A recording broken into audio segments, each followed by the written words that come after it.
السلام علیکم دوستو ایک دفعہ ایک نصرانی بادشاہ نے چند سوالات لکھ کر حضرت عمر رضی اللہ تعالی عنہ کے پاس بھیجے اور ان کے جوابات دینے کا مطالبہ کیا۔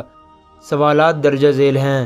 پہلا سوال، ایک ماں کے شکم سے دو بچے ایک دن ایک ہی وقت پیدا ہوئے، پھر دونوں کا انتقال بھی ایک ہی دن ہوا۔ ایک بھائی کی عمر 100 سال بڑی اور دوسرے کی 100 سال چھوٹی ہوئی، یہ کون تھے اور ایسا کس طرح ہوا؟ دوسرا سوال، وہ کون سی سرزمین ہے کہ جہاں ابتدائے پیدائش سے قیامت تک صرف ایک دفعہ سورج کی کرنیں لگیں، پہلے کبھی لگی تھی نہ آئندہ کبھی لگیں گی؟ تیسرا سوال، وہ کون سا قیدی ہے جس کی قید خانے میں سانس لینے کی اجازت نہیں اور وہ بغیر سانس لیے زندہ رہتا ہے؟ چوتھا سوال، وہ کون سی قبر ہے جس کا مدفون بھی زندہ اور قبر بھی زندہ ہے؟ قبر اپنے مدفون کو سیر کراتی پھرتی ہے، پھر وہ قبر سے باہر نکل کر کچھ عرصہ زندہ رہ کر وفات پائی۔ حضرت عمر رضی اللہ تعالی عنہ نے حضرت عباس کو بلایا اور فرمایا کہ ان سوالات کے جوابات لکھ دیجئے۔ پہلا جواب، جو دو بھائی ایک ہی دن ایک ہی وقت پیدا ہوئے اور دونوں کی وفات بھی ایک ہی دن ہوئی اور ان کی عمر میں 100 سال کا فرق تھا، یہ بھائی حضرت عزیر علیہ السلام اور حضرت عزیز علیہ السلام تھے۔ یہ دونوں بھائی ایک ہی دن ایک ہی وقت ماں کے بطن سے پیدا ہوئے، ان دونوں کی وفات بھی ایک ہی دن ہوئی، لیکن بیچ میں حضرت عزیر علیہ السلام کو اللہ تعالیٰ نے اپنی قدرت کاملہ دکھانے کے لیے پورے 100 سال مارے رکھا۔ 100 سال کے بعد اللہ تعالیٰ نے زندگی بخشی۔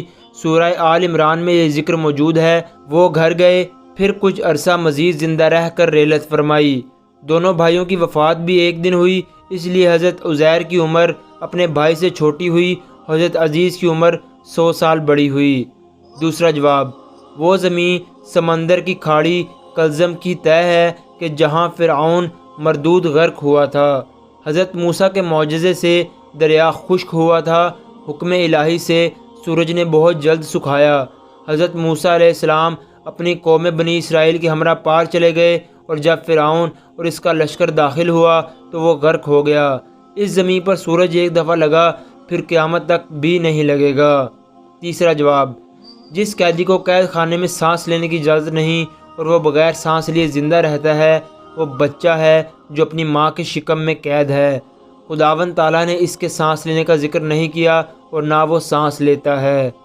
چوتھا جواب، وہ قبر جس کا مدفون بھی زندہ ہے اور قبر بھی زندہ، وہ مدفون حضرت یونس علیہ السلام تھے اور ان کی قبر مچھلی تھی جو ان کو پیٹ میں رکھے جگہ جگہ پھرتی تھی، یعنی سیر کرواتی تھی۔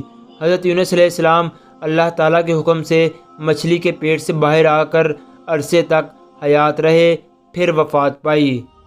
دوستو آج کی ویڈیو میں بس اتنا ہی۔ ویڈیو اچھی لگے تو چینل کو سبسکرائب کرنا مت بھولیے گا اور بیل کے آئیکن پر ضرور کلک کیجیے گا تاکہ آپ کو ہماری ہر نئے آنے والی ویڈیو کا نوٹیفیکیشن مل سکے۔ ویڈیو کو لائک کمنٹ شیئر کرنا مت بھولیے گا۔ بہت جلد حاضر ہوں گے ایک نئی ویڈیو کے ساتھ۔ اللہ حافظ۔